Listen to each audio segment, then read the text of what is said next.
Bwana Yesu asifiwe. Mpendwa wangu ambaye unayeendelea kutufuatilia, tunarudi tena kuendelesha kipindi ambacho tulichokianza wiki iliyopita. Mada yetu ambayo tunataka kuiendelesha tena kama tulivyowaahidi kwamba itakuwa ni vipindi vitakavyokuwa vinaendelea ili tufikie hatima ya kuona hili jambo la utakaso wa kanisa tulifikishe ukumbusho, ama tupate ufumbuzi, ama tupate mwanga wa kuona kanisa linaweza kujirudia namna gani ili kuishi maisha ya utakaso kama Kristo alivyotaka. Na kwa sababu hiyo tunataka tushukuru Mungu ili tuendelee moja kwa moja. Acha tushukuru Mungu. Baba, tunakushukuru kwa sababu umetupa neema ya leo. Kibali hiki tunakipewa na wewe. Tunakushukuru kwa uzima, tunakushukuru kwa ulinzi, na asante tena kutupatia kibali cha kuyanena maneno yako. Bwana Yesu, maneno haya ni ya kwako. Baba, uyabariki, yawe na nguvu na uwezo katika kila mmoja atakayeyasikia. Nasi utupe kuyanena kama ilivyo mapenzi yako. Ni katika jina la Yesu Kristo tunaomba. Amen. Amen. Baada ya kuwa tumeshaomba Mungu, sasa tunayo imani kamili kwamba Roho Mtakatifu anakwenda kutuzungumzia, anaenda kutufunulia mengi tusiyoyajua kati yetu na wewe unayetusikia, kati yetu na wewe utakayeendelea kufuatilia vipindi hivi. Hapa kwenye studio zetu hizi ni studio za kanisa la Mungu halizihakiwi. Na kanisa hili la Mungu halizihakiwi ni wewe na mimi, ambao tunaendelea kuchambua kuona kanisa Kristo aliloliacha linakaaje, kwa nini liko hivi kwa leo. Mada yetu kubwa ni kwamba kwa nini Wakristo waliookoka hawawajibiki, hawako wanawajibika kwa maisha ya utakaso. Yaani kuishi, wawajibiki kuishi yale maisha ya utakaso baada ya kuwa wamesema wamekubaliana kufuata Yesu Kristo. Wamekubali kumfuata Yesu Kristo. Maana yake walikubali kuacha shughuli zao zote, kuacha kila kitu, wakaambatana na Yesu ili Yesu ndiye awe kiongozi wa kila shughuli wanazoweza kuzifanya.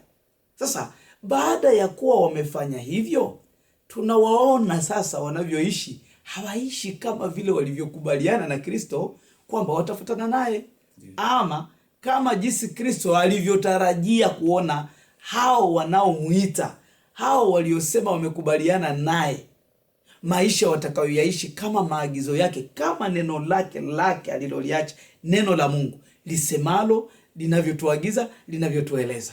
Anataraji kuona wanaishije. Ndiyo maana sisi tumeweka kipindi hiki kama mojawapo ya kanisa. Sisi ni miongoni ya kanisa ambalo Yesu aliliacha, na sisi ni kanisa lake. Tunaangalia sasa hili kanisa liloliacha, na wapendwa wengi wanaoingia kwenye makanisa, vikundi mbalimbali, wana viongozi, wana uongozi, wanafanya huduma zote zinazotakiwa kwenye vile vikundi ili kuonyesha wanaazimisha Kristo.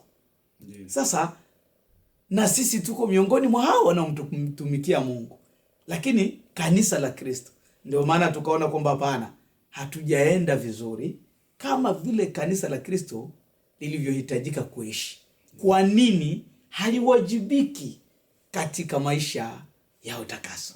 Haleluya. Amen. Kabla hatujaendelea, andiko letu kubwa tunalolisimamia na ambalo tutaendelea nalo na kuongezea mengine ni andiko la Wakolosai sura ya 3 mstari wake wa 1, tunashuka hadi mstari wake wa 8, wa 10.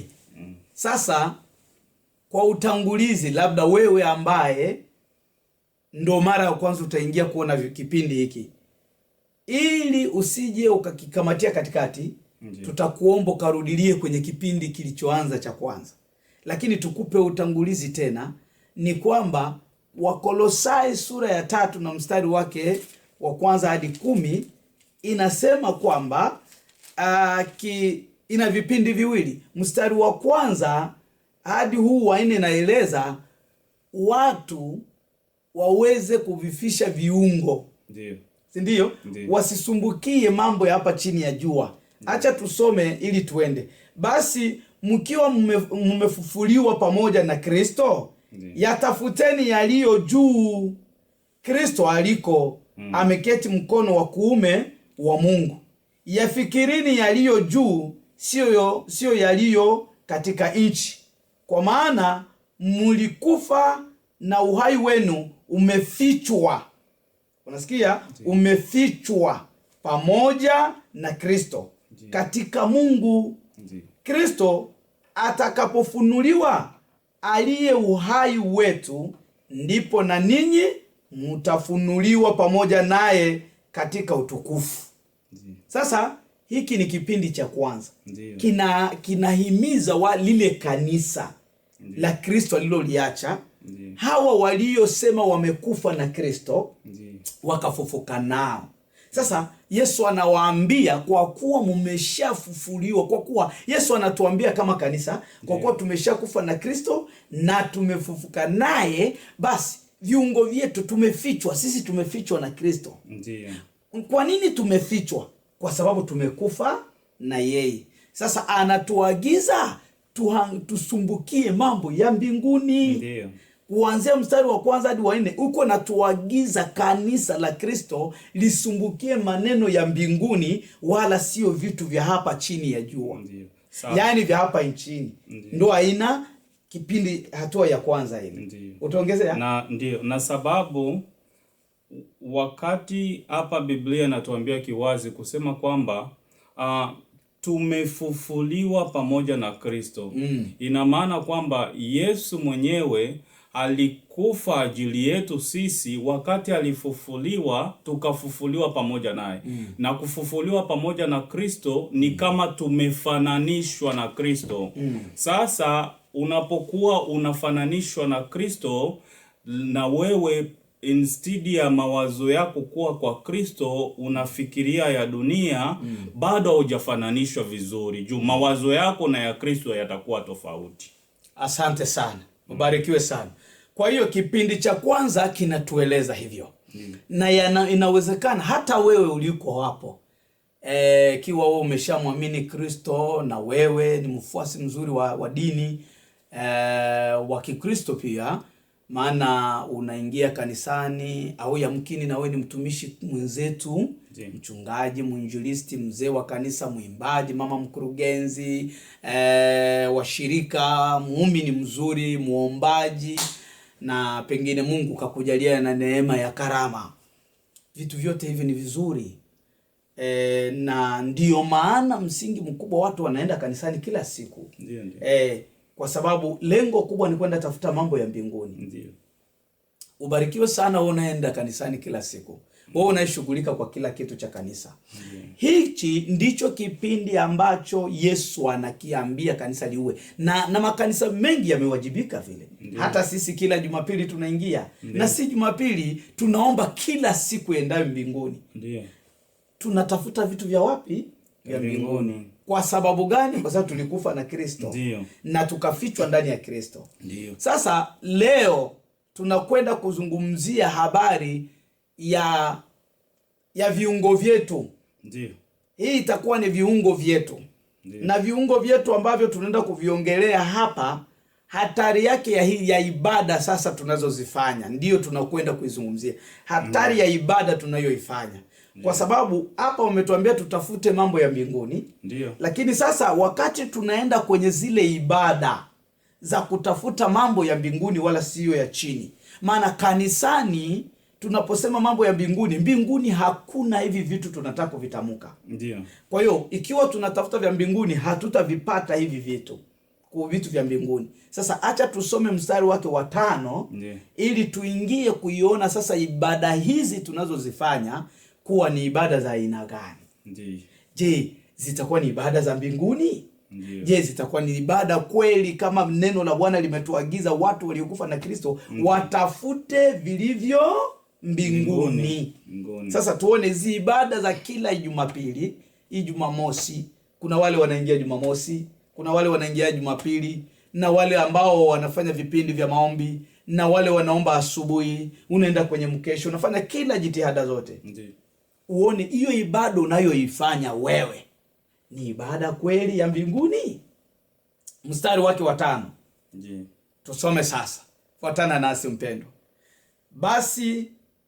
Basi vifisheni. Sio vificha. Hii huku juu anatuambia tulijificha, tumefichwa na Kristo. Lakini hapa mstari wa 5 sasa wanatuambia hivi: basi vifisheni viungo vyenu vilivyo katika nchi. Sikiliza, vilivyo katika nchi, kuna koma pale. Sasa hivi viungo vifisheni sio kuvificha tena. Mstari ule wa kule juu kwenye kipindi cha kwanza wametuambia tulifichwa na Kristo, lakini kwa sababu tulikufa tukafichwa. Sasa mstari wa 5 ndo tunakwenda kabisa, tunasisitiza vifisheni, yani viueni vile viungo vyenu vilivyoko chini. Na hivi viungo katika kuviua hivi vilivyoko chini, maana yake wanatuambia tuviue ili tupate access ama tupate kibali. Ili tupate kile kibali cha haya tunayoyatafuta ya mbinguni. Unaona, haya yanayotupeleka kwenye ibada, haya yanayotufanya tuwe kwenye maombi mara kwa mara, haya yanayokufanya wewe uwe mchungaji, yanayokufanya uitwe mzee wa kanisa, yanayokufanya uko na hangaika mpaka uwe na cheo cha shemasi karibu ni kumtoa mtu roho. Hayo yanayokufanya uhangaike hivyo, wewe muumini, mama mkurugenzi, watu wa vidara mbalimbali, ya kwamba hayo yote yanayokushughulikia, unayoshughulikia kuhangaika nayo, ili upate access ama upate kibali cha kwenda huko, ya kwamba sasa kibali cha kuyatafuta mambo ya mbinguni ni hiki kwenye mstari wa 5. Aseme tuviue viungo vyetu vilivyoko chini. Kwa sababu hivyo viungo ndivyo vinavyotusukuma twende kazini, twende kanisani. Na pointi nyingine ni kusema kwamba lengo ambalo lililofanya Kristo haje duniani atufie sisi ilikuwa tu kwa sababu ya kutaka kutufananisha sisi naye. Na kutufananisha sisi naye ni sisi kuacha hali, tabia, mwenendo wa zamani ili tufate mwenendo wake. Ndio maana inatubidi, kama kuna tabia, kuna hali, kuna viungo gisi vinaongelewa katika Biblia ambavyo tulikuwa navyo, inatubidi tuviue. Tukishaviua tutakuwa na viungo vipya ambavyo ni vya Kristo, ndio gisi Yesu mwenyewe anavyotaka. Haleluya. Na ni kweli, kwa sababu Yesu anasema akiwa yuko ndani yetu. Mtu akifungua moyo anaingia ndani. Na yeye anakaa ndani. Na kwenye mstari wa Yohana sura 15 mstari wake wa 5 anasema mimi ni tawi. Mimi ni mti na nyinyi ni tawi. Na mtu akiwa ndani ya Kristo atazaa sana. Unaona sasa? Basi tunaenda sasa katika hivi viungo ili vikupe kibali, ili upate kibali cha kuyaona mambo ya mbinguni. Utuelewe vizuri mchungaji, ili vikupe kibali katika huo uchungaji ulionao wa kuongoza watu kwa ajili ya mambo ya mbinguni, kiungo kife kwanza. Uwe viungo. Sasa mtu mwingine anaweza kusema, bwana, tutaua viungo maana mtu ajikate mkono, mtu akate mguu. Unajua kuna wengine katika kufikiria wanafikiria visivyo, ama anaweza fikiria over. Sawa, kama una uwezo wa kukata kato, sikia maumivu kisi atakuchoma. Lakini ngoja tukupe hivi viungo wanavyosema tuviue. Ndio. Hivi viungo wanasema tuviue ni hivi. Ndio. Manake kiungo hicho ni hiki. Ndio. Mstari wake huo wa 5 tuliweka koma pale. Kiungo wanasema hivi, mawazo mabaya. Na mawazo mabaya ndio kiungo cha kwanza cha kuua na si ndio hivyo? Tunaenda vizuri? Washarati. Tunaenda washarati ndio kwanza? Ndio. Kiungo cha kwanza koma ilikuwa pale ndio. Uasherati. Ndio. Sikiliza sasa mpendwa. Namshukuru mwinjilisti amenikumbusha, ameniambia tunaenda uasherati ndio kiungo tunasema kife. Ndio. Na ambacho ndio Yesu alikuja kufanya, kuja kututoa katika hiyo. Na ndio maana tulisema tulikufa na Kristo, na ndio ilifanya Yesu asulubiwe. Tungekuwa hivi viungo haviko kwetu Yesu asingekuja, maana tulikuwa vizuri. Na hivi viungo ndio vinamtambulisha kuwa shetani yuko duniani ama hayupo. Ndio. Na kama Yesu amekufa ajili atufananishe na yeye, kwa Yesu hakuna uasharati. Ndio maana yake. Sasa kama kwa Yesu hakuna uasharati, inabidi sisi uasharati usisabilike tena ndani yetu wakati tumejiita kama tumeokoka. Kwa sababu Kristo yumo ndani yetu. Ndio. Kwa kuwa Kristo si mzinzi, tutakuwaje wazinzi? Ndio. Unaona? Kwa sababu tunajifunza kwa Yesu. Ndio. Ikiwa Yesu atakuwa mzinzi, basi sisi wote tutakuwa wazinzi. Sasa mchungaji unazidi. Na wakati asili ya Kristo, asili ya Mungu hajawahi kumixed. Mungu hakuwa na changanya. Sababu katika kitabu cha Yohana wa kwanza, mstari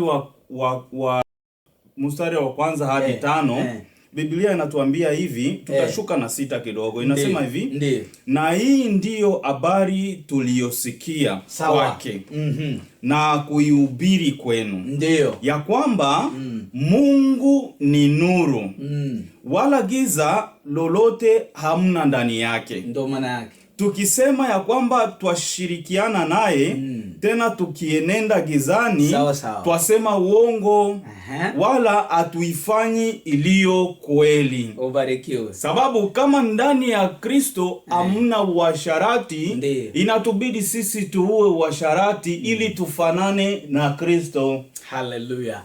Na kama tunaua, unajua kwamba maiti huwa haiongei. Ndio. Maiti huwa haisemi. Ndio. Sasa wameshatuambia tulikufa na Kristo. Ndio. Na ndio maana ndio maana maandiko yanatuambia tuviue, kwa sababu tushakuwa na uwezo. Ndio.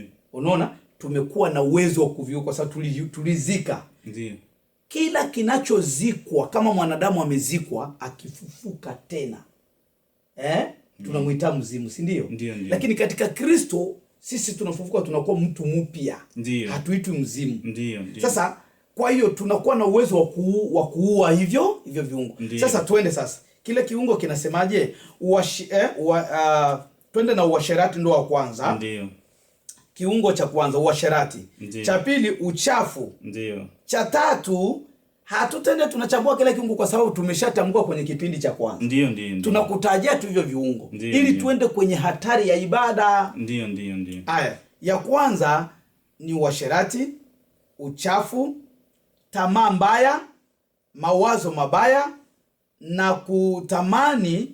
Ndiyo, hapa ndipo tunagongea. Ndiyo ibada ya sanamu. Haleluya. Amen. Ndiyo ibada ya sanamu. Ndiyo. Sasa hii ndiyo hatari tunakuja iko ya kanisa. Ndiyo. Wametuambia tutafute mambo ya wapi? Ya mbinguni. Ya mbinguni. Na kila siku tukienda ibadani tunaenda tafuta mambo ya mbinguni. Ya mbinguni. Mimi ni mchungaji wa kanisa la Mungu halizihakiwi. Ndiyo. Kuitwa mchungaji wa kanisa la Mungu halizihakiwi, maana yake ninaenda kutafuta vitu vya mbinguni. Vya mbinguni ndio. Lakini hatari yake ni moja. Huyu hapa ni mwinjilisti wa kanisa la Mungu halizihakiwi. Ndiyo. Anaenda tafuta vitu vya mbinguni. Ndiyo. Na uinjilisti wake kutamkwa hivyo ni juu ya vitu vya mbinguni. Lakini hatari yake ni hii moja. Ndiyo. Kama anatafuta vitu vya mbinguni na viungo vyake havijafa, anafanya ibada ya sanamu. Mwinjilisti wa sanamu. Lakini anataja Yesu Kristo. Lakini ana karama. Lakini ana huduma ya kuhubiri. Unaona? Sasa mchungaji una huduma na kanisa na unakubalika na una mvuto. Lakini hatari yake ni kwamba kama viungo havijafa, unafanya ibada ya sanamu.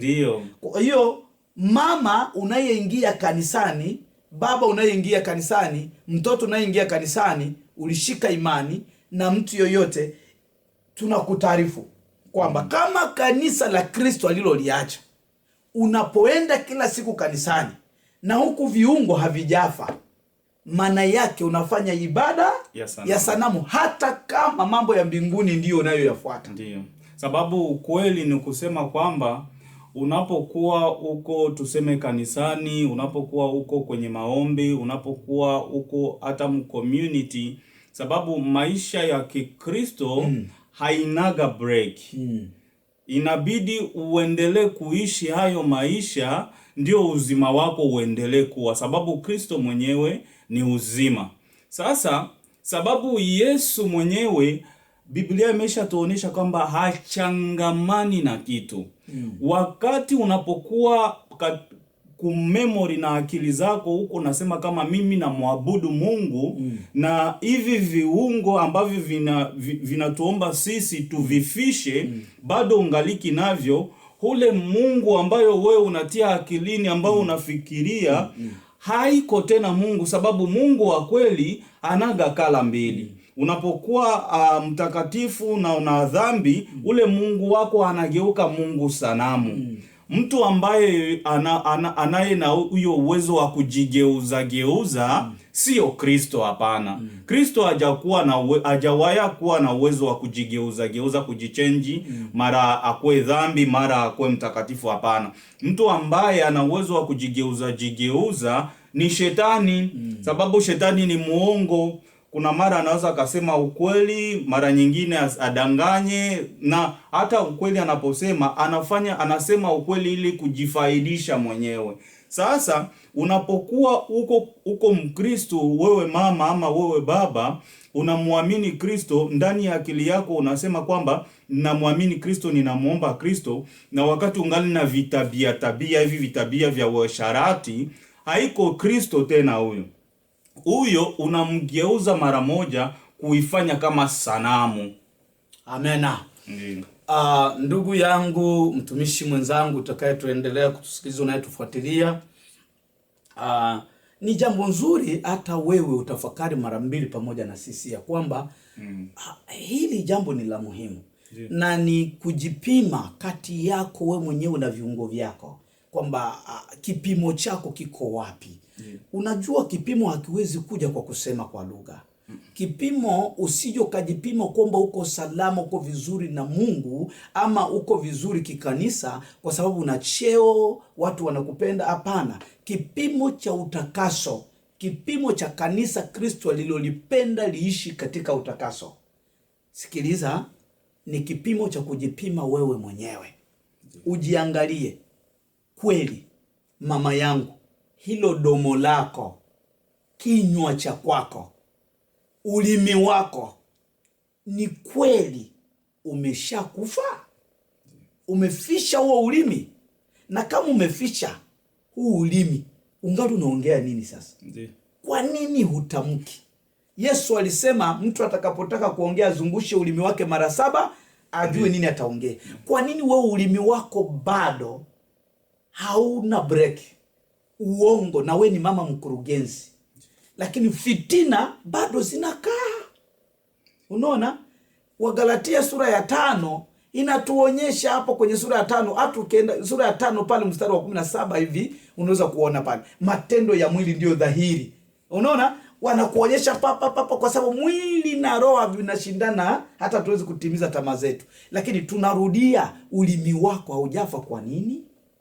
Jipime kabisa.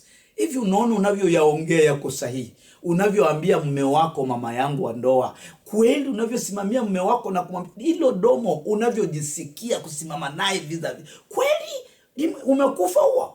Na unapokwenda kwenye ibada, unadhani kweli ni ibada ya mbinguni, ni vya Mungu.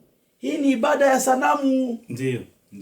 Mama, au twende kwa baba yangu na wewe, hata kama wewe ndiwe supa kwenye nyumba, kweli Mkristo uliyemwamini ukaokoka, ukafa na Kristo ukafufuka. Haya ndiyo mambo Mungu alituleta. Hizo tabia zilizoko hapo, ambazo mpaka mama ameona kwamba afadhali asingeolewa.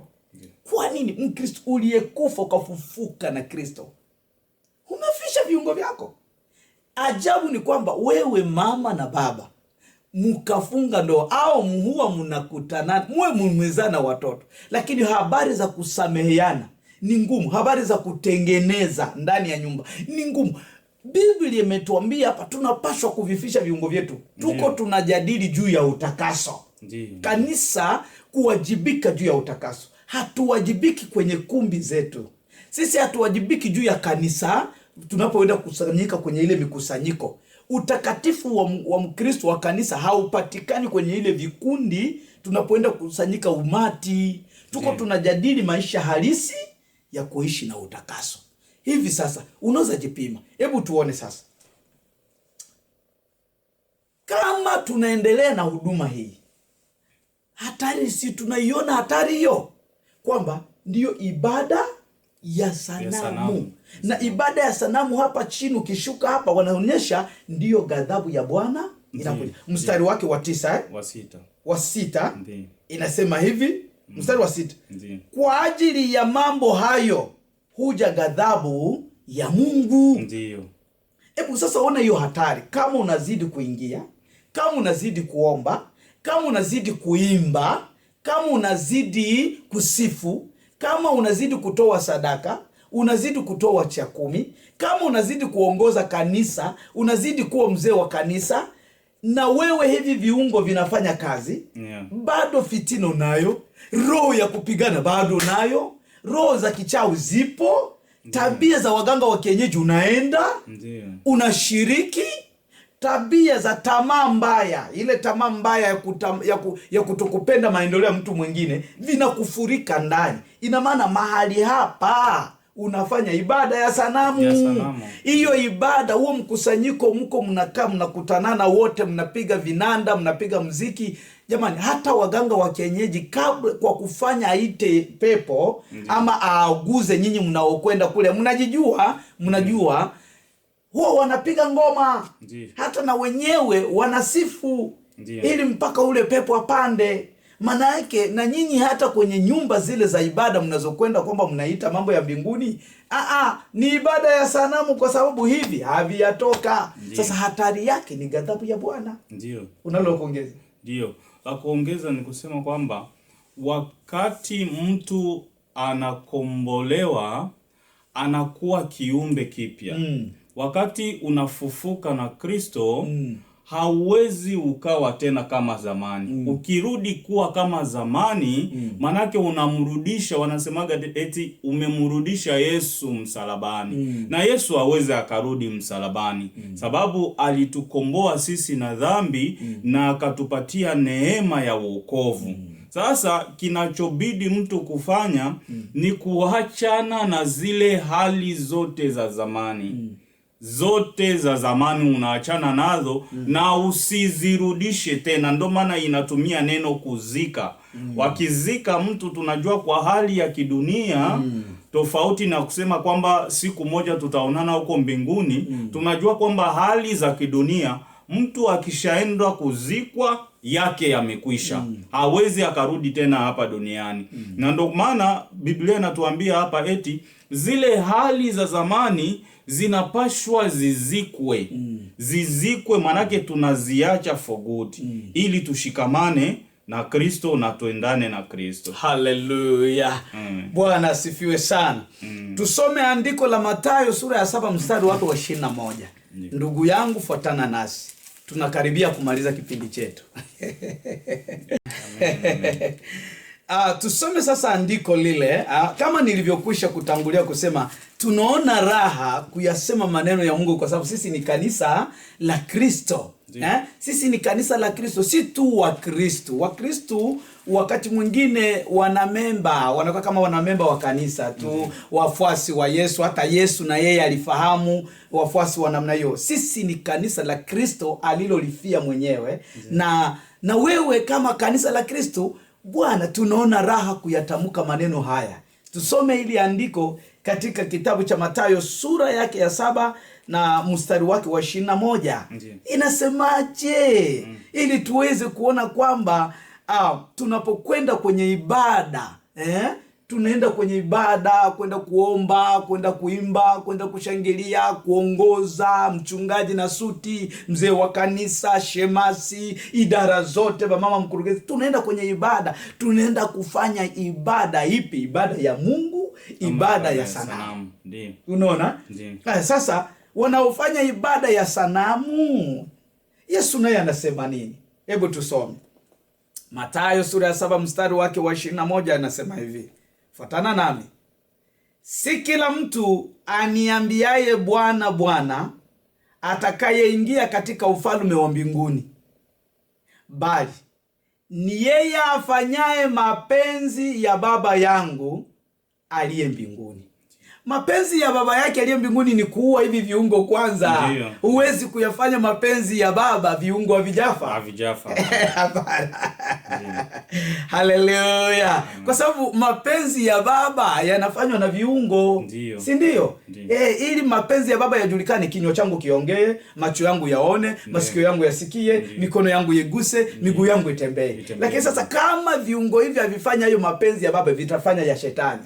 Na kama vinafanya mapenzi ya shetani, ni ibada ya nani? Ya sanamu. Hata kama mimi ni mchungaji, hata kama ninaimba na watu wanashangilia, alafu anasemaje sasa?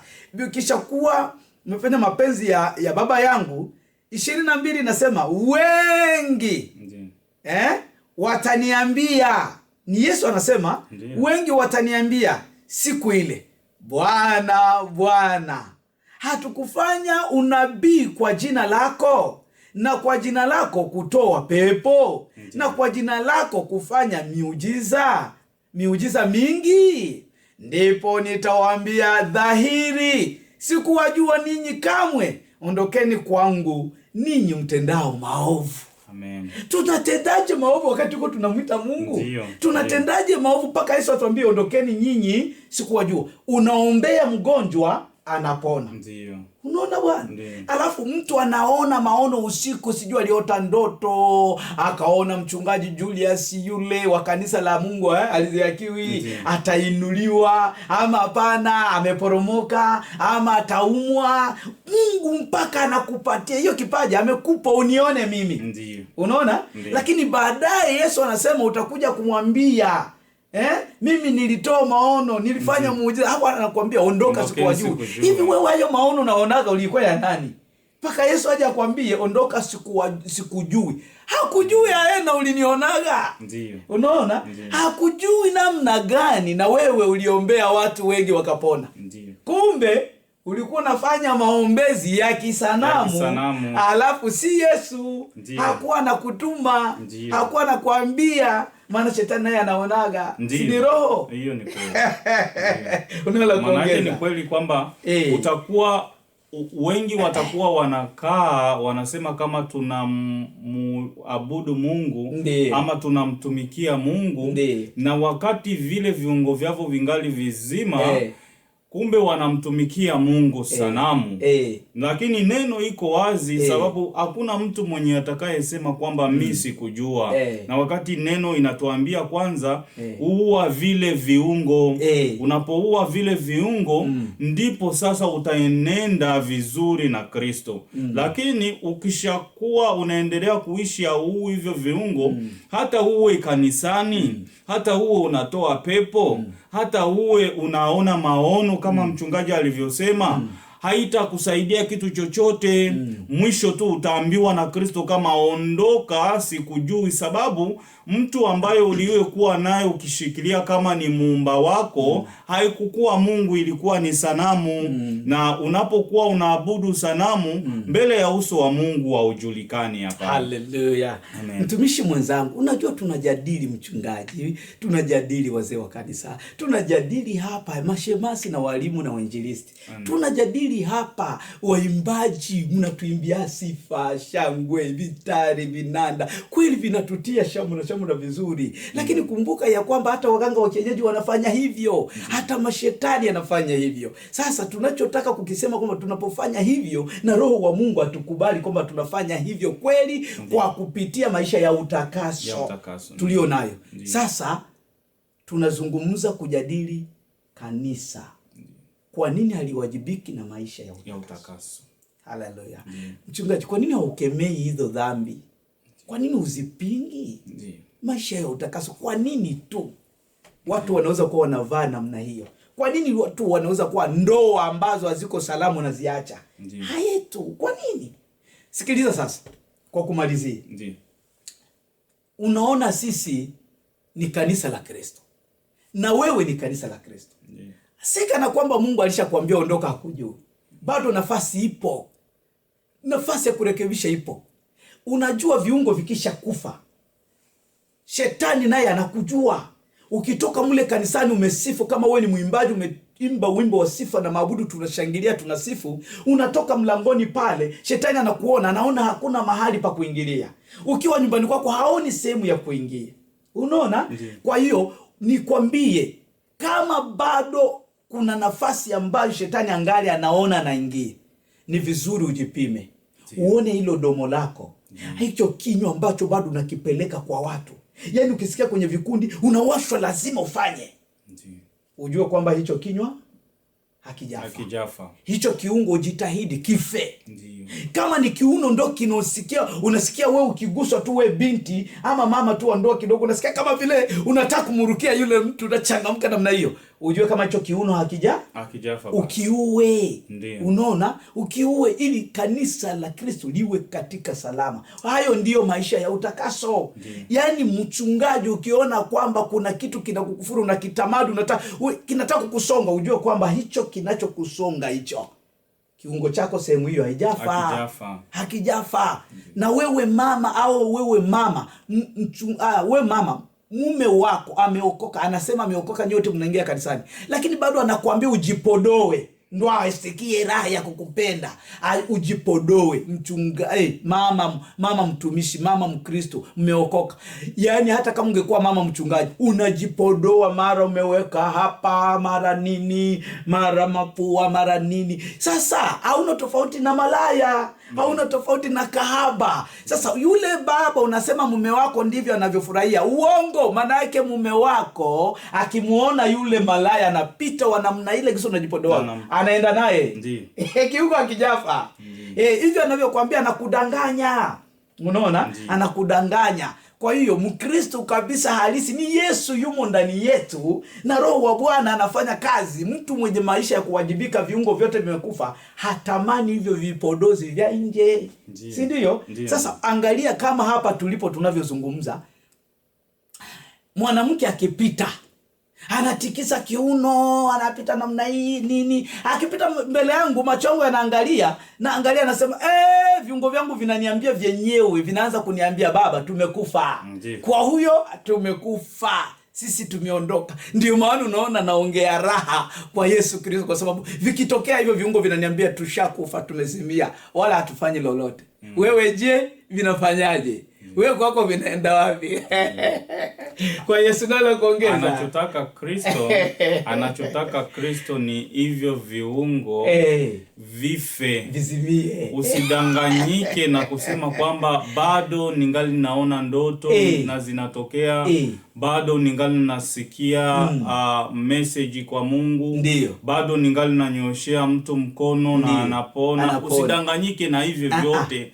Kabla hizo hali hazijabadilika, ungali bado matatizoni, sababu katika ile Wakolosai sura 6 inasema katika hiyo hali ndiyo uja ghadhabu ama hukumu ya Mungu. Usisubirie ghadhabu ikufikie ama usisubirie hiyo hukumu ikufikie. Inakubidi kubadilika, bado muda ungali nao. Wakati unatusikia, ujue kwamba kama una tatizo yoyote kuhusu hizo hali, hiyo ndo wokovu wako sasa wa wewe kubadilika. Bwana asifiwe sana. Tunalijadili kanisa kuwajibika kwa maisha ya utakaso. Na kwa sababu hiyo, acha na wewe ujipime, ujiangalie, leta maono yako, leta mawazo yako, tuendelee. Lakini kubwa, usimame na wewe ili kupingana na viungo vyako, ukiviambia mimi ni kanisa la Kristo. Matendo haya yalikufa, hayataonekana kwangu. Kwa hiyo, tunaendelea kujadili. Hiki ni kipindi kipindi cha pili, kunakuja kipindi cha tatu. Tunadhamiria kung'ang'ania Roho Mtakatifu atufunulie mengi ili tuone kanisa tunaweza kurudia kwenye msingi, kanisa la kuishi maisha ya kuwajibika katika utakaso. Utakaso sio kwenda kuomba msamaha, Baba nihurumie nini. Hiyo ni ya kwako. Utakaso ni maisha madhima ya kuonekana ndani ya kanisa na nje ya kanisa, ndani ya familia yako, ndani ya marafiki zako, katika vikundi hivyo, katika community zako, katika kazini unakokwenda. Hatuwezi kuwa tunaonekana kanisani tunajisitiri, tunaambiana kwamba hatutavaa nguo za wanaume, lakini kazini tunazivaa. Hiyo sio maisha hayo. Maisha ya utakaso au maisha ya kuwajibika ni kupambana na kila hali. Hatuna mazingira tunaweza kuwa tumeokoka na mazingira mengine hatuyaokoka. Utakaso hatuwezi kuokoka mdomo, sikio likabakia. Hatuwezi kuokoka mapua, macho yakabaki. Hatuwezi kuokoka mguu, mkono kabaki. Yesu alikufa kwetu wazima na katuingia, yeye yuko kwetu. Na kwa sababu yeye si mzinzi, hatuwezi kuwa wazinzi. Kwa sababu yeye sio mwongo, hawezi kuwa Mungu. Kwa sababu sisi hatuwezi kuwa uongo, tunamfanana na nani? Na Kristo. Hivyo tunafika wakati wetu wa kuhitimisha kipindi hiki. Na wewe utajipima upande wako askofu, utajipima upande wako mtume, utajipima upande wako. Si kila mtu aniitaye Bwana Bwana atakayeingia katika ufalme wa mbinguni. Maandiko haya hata kama watumishi mnayarukaruka, mnayakwepa kana kwamba haya hayatufikia, haijakuaga, hivyo vilikuwa ni hadithi. Haya ni maneno halisi ya Kristo aliyoyasema. Si kila mtu, manake si kila mtu atakayetabiri, si kila mtu atakayeona kama vile mtumishi amesema. Neno la Bwana ni dhahiri na Yesu haiko wa kugeuka. Kanisa liwajibike kwa maisha ya utakaso. Unalola kusema tumalizie? Tunafika mwisho wa kipindi chetu kwa siku ya leo. Lakini topic yetu kama vile pastor amesema, topic yetu bado inaendelea. Tungali kwa ile topic, kwa nini kanisa haifocus na utakaso wa roho.